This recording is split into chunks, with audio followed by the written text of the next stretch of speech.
আসসালামু আলাইকুম রহমতুল্লাহি ওয়া বারাকাতুহু।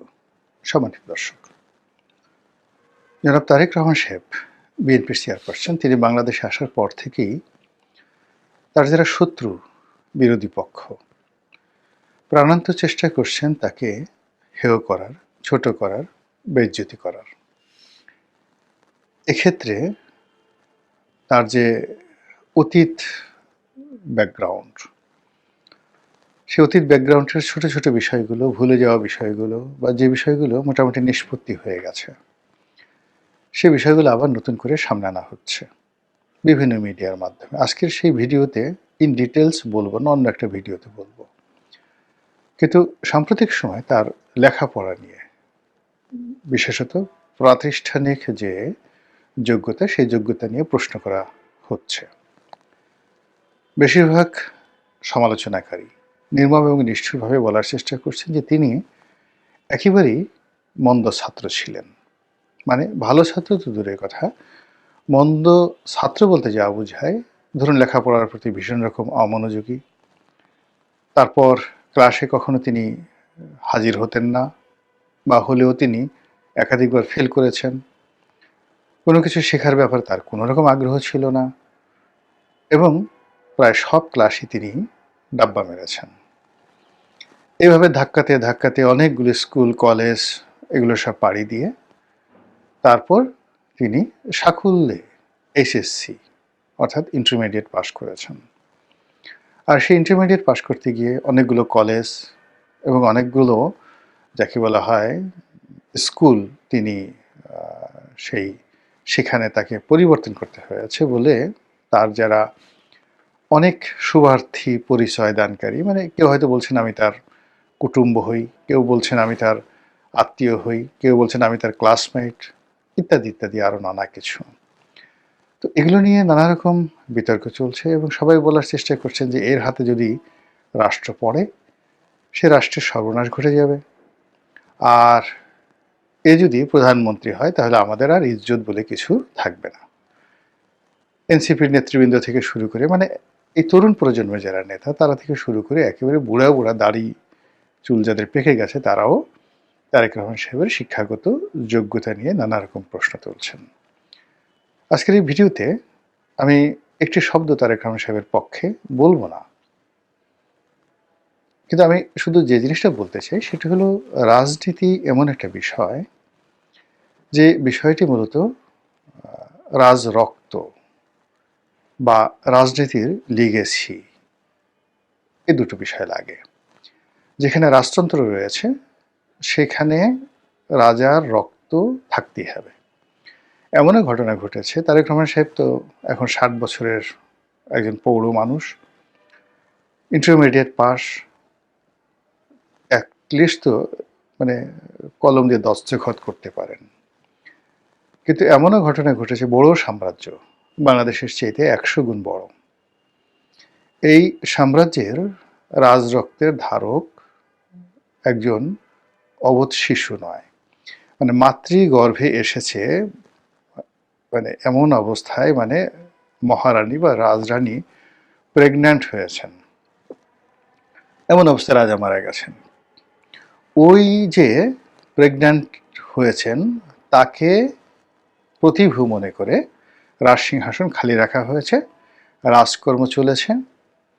তারপর ভূমিষ্ঠ হয়েছে, ভূমিষ্ঠ হওয়ার পরে 15 বছর পর্যন্ত তিনি সেই যে রাজকুমার, তিনি সেই রাজর্ষি যিনি রয়েছেন বা রাজগুরু যিনি রয়েছেন তার অধীনে সব কিছু শিক্ষা গ্রহণ করে তিনি সিংহাসনে বসেছেন। এরবারে 1 বছরের, 6 মাসের, এমনকি 1 মাসের নবজাতক রাজরক্তের ধারক হয়ে সিংহাসনে বসেছেন। অসংখ্য ঘটনা হয়েছে।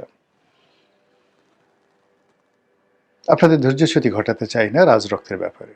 দ্বিতীয়ত হলো যে রাজনীতির লিগেসি, অর্থাৎ যেখানে রাজতন্ত্র নেই, যে কোনো একটা সিস্টেমে সেখানে চলছে, সেটা ধরুন প্রাচীন গ্রিক রীতি কিংবা রোমান সাম্রাজ্যের যে প্রাথমিক দিকে গণতন্ত্র ছিল, সেই গণতন্ত্র জুলিয়াস সিজারের আগ পর্যন্ত প্রায় 700 বছরের গণতন্ত্র।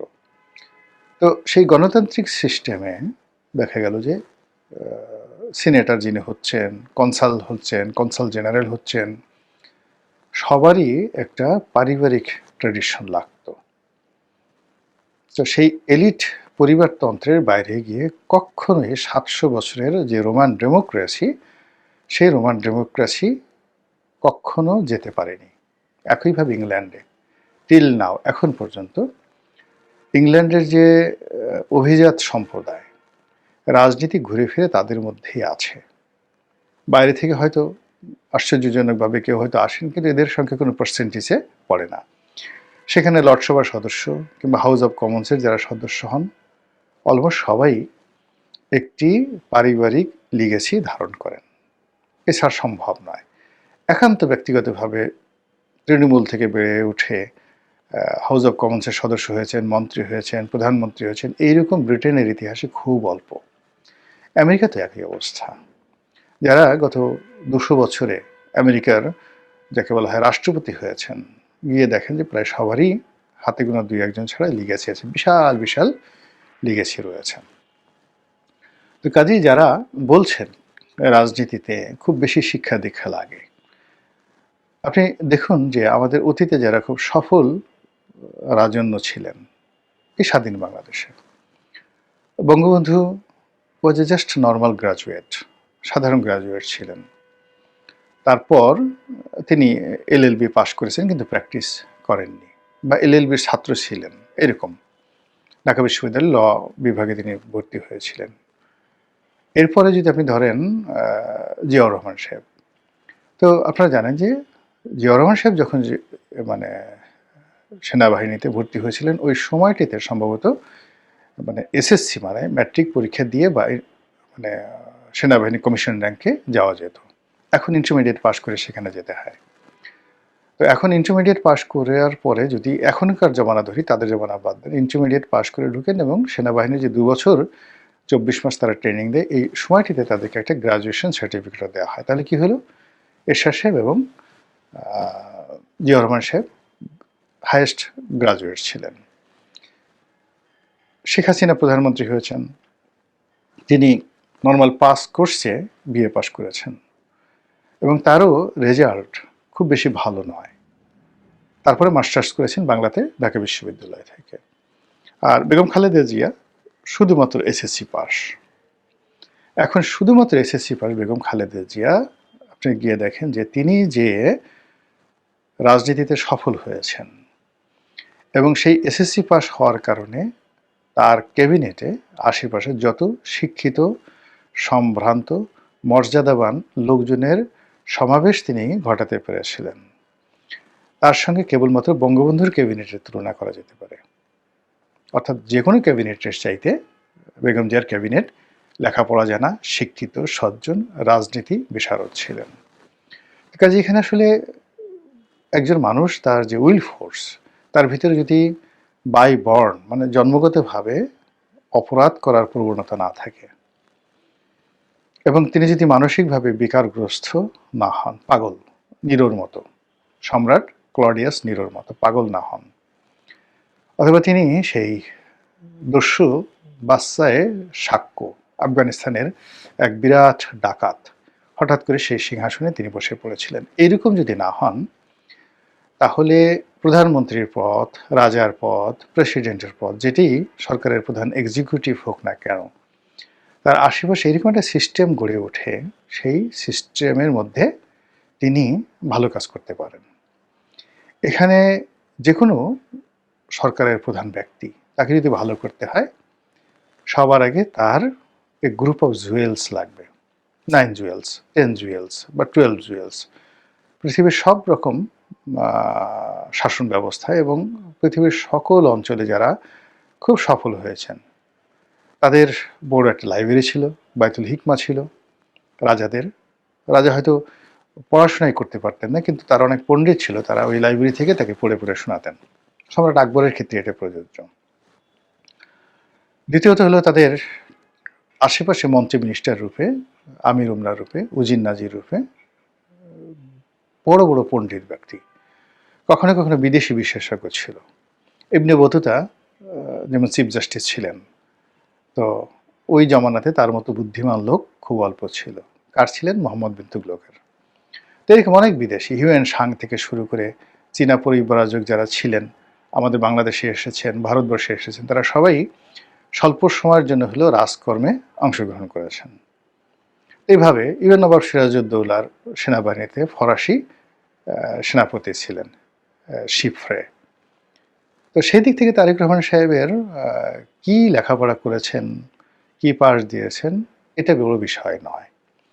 বিষয়টা হলো যে তিনি জ্ঞান এবং জ্ঞানী এই দুটো বিষয় সম্পর্কে তার ধারণা আছে কিনা। অর্থাৎ তিনি মোটামুটি একজন জ্ঞানী, একেবারে মোটামুটি একজন জ্ঞানী, কিন্তু তিনি কারা জ্ঞানী ব্যক্তি তাদেরকে তিনি চিনতে পারেন। তিনি যদি কেবলমাত্র জ্ঞানী লোকদেরকে চিনতে পারেন, এটা তার প্রথম যোগ্যতা। দ্বিতীয়ত হলো যে কিছু মানুষ আছে বোকা, নির্বোধ, হিংসুটে। তারা জ্ঞানী লোকদের সাথে শত্রুতা করে, লেখাপড়া জানে না লোক দেখলেই তাদের মেজাজ গরম হয়ে যায়, মাথা খারাপ হয়ে যায় এবং ঝেঁটিয়ে ঝেঁটিয়ে তার রাজ্য থেকে জ্ঞানী লোকদেরকে তারা তাড়িয়ে দেয়। যেমন হীরক রাজার দেশের যে রাজার কাহিনী বলা হচ্ছে ওই রকম।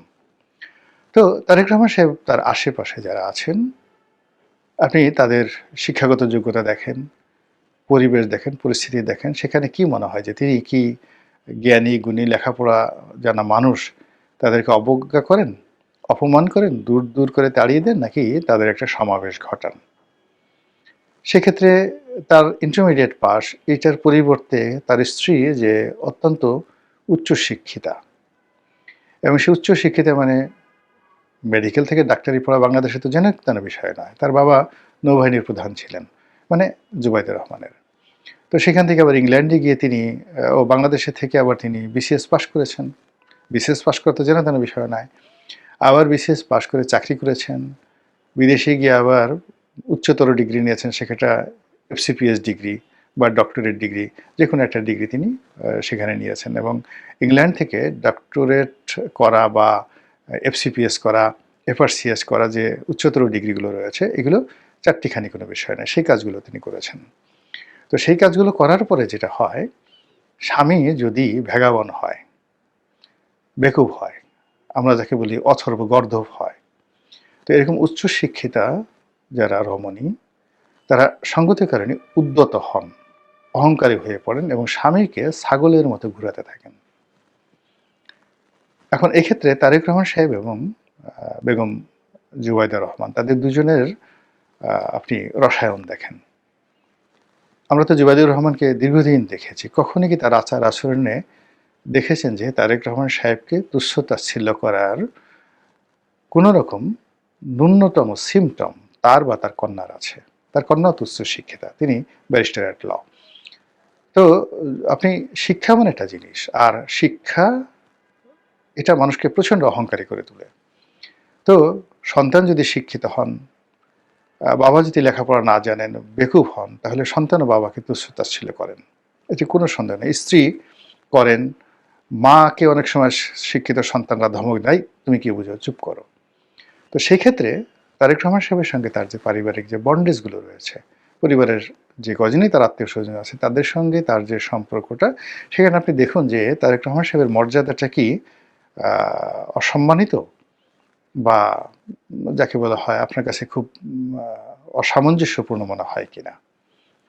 আমি যতটুকু দেখেছি সেখানে মনে হচ্ছে যে পরিবারের সব লোকজন তাকে ভালোবাসেন, মান্যগণ্য করেন এবং সমাজে চলতে গিয়ে সবসময় পুরুষ হিসেবে, নেতা হিসেবে, সম্মানিত ব্যক্তি হিসেবে তার অর্থাৎ তারেক রহমান সাহেবের মর্যাদাকে পরিবারের লোকজন আপহোল্ড করেন। এটা আমার কাছে মনে হয়েছে। তো কাজেই কেবল ইন্টারমিডিয়েট পাস করেছেন বা অতীতে যে কোনো একটা বদনামের সঙ্গে জড়িত হয়ে পড়েছেন, সেটা অনভিজ্ঞতা প্রসূত হতে পারে, সঙ্গদোষে লোহা ভাসে এরকম হতে পারে, মন্দ লোকের সংস্পর্শ মানুষকে খারাপ করে ফেলতে পারে, অনেক সময় শয়তানের ধোঁকাবাজিতে মানুষ খারাপ কাজ করে ফেলতে পারে। কিন্তু মানুষ যদি অনুশোচনা করে, তারপরে শেষে অতিথিদের অভিজ্ঞতা থেকে তারা অভিজ্ঞতা সঞ্চয় করে এবং নিজেকে পরিশুদ্ধ করার চেষ্টা করে, তো সেক্ষেত্রে দেখা গেল যে তার যে আর্ত উন্নয়ন, আত্মশুদ্ধি, ওটি পৃথিবীর জন্য খুবই উপকারী হয়ে পড়ে। মন্দ কাজ এমন একটা বিষয়, যে কোনো মন্দ কাজ আপনাকে আকর্ষণ করবে, সেটা অর্থ লোভ বলেন, নারীর প্রতি আপনার কামনা বাসনা বলেন, তারপরে ঘুষ দুর্নীতি বলেন, ক্ষমতার দাপট বলেন, যা কিছু বলেন। কিন্তু কেউ যদি এই কাজগুলো একবার করে ফেলে, করার ফলে তার যদি একটা শিক্ষা হয় এবং সে যদি বুঝতে পারে যে এই জিনিসগুলো ভালো না, তাহলে ওই লোকের দ্বারা ভবিষ্যতে এত ভালো কাজ হয় ক্ষেত্র বিশেষে, যেটি বলার মতো নয়। তো এক্ষেত্রে যারা বদনাম করতে চান তাদের কাছে যদি এরকম তথ্য উপাত্ত থাকে, তাহলে বলতে পারেন যে না, সেই কাজগুলো সে এখনও করছে। আর যদি তথ্যপত্র না থাকে, যদি বদনাম মনে করেন যে কারো বিরুদ্ধে গীবত করা এটা একটা কবিরা গুনাহ। থার্ডলি হলো যে এখন তিনি কী করছেন? এখন তিনি নামাজ কালাম পড়েন কিনা, নিচু ভাষায় কথা বলেন কিনা, ভদ্রোচিত আচরণ করেন কিনা, তো তার পোশাক, ড্রেস কোড ইত্যাদির মধ্যে শালীনতা বজায় তিনি রাখেন কিনা, ইত্যাদি অনেকগুলো বিষয় নিয়ে কিন্তু একটা মানুষকে মূল্যায়ন করা যায়। তো সেদিক থেকে আমরা যে দুর্ভাগা জাতি, আমরা সবসময় করি কি, যে গাছে বসি সে গাছের ডাল কাটতে থাকি। এখন আমাদের দেশে রাজনীতির অঙ্গনে যারা শীর্ষ নেতৃত্ব রয়েছেন, সেটা তারেক রহমান সাহেব বলেন, ডক্টর শফিকুর রহমান বলেন, অন্যান্য যে সকল ধরুন বিএনপি, তারপরে জামাত, এরপরে এনসিপি, ডক্টর মোহাম্মদ ইউনূস, তাকে কেন্দ্র করে যে লোকগুলোকে এই মুহূর্তে আপনারা দেখছি, মূলত রাজনীতির সার্কেলে এদের বাইরে রাতারাতি যাওয়া সম্ভব নয়। রাতারাতি গেলে আবার সে আওয়ামী লীগের কাছে যাবেন, আওয়ামী লীগে যারা আসবে তাদেরকে তো আপনারা দেখেছেন, চিনেন। তো কাজে আমরা যদি প্রত্যেকটা মানুষকে ছোট করতে থাকি, অপমানিত করতে থাকি, লাঞ্ছিত করতে থাকি, তাহলে এই দেশ কারা চালাবে? মহান আল্লাহ আমাদের সবাইকে হেদায়েত দান করুন এবং হেফাজত করুন। আসসালামু আলাইকুম ওয়া রাহমাতুল্লাহি ওয়া বারাকাতুহু।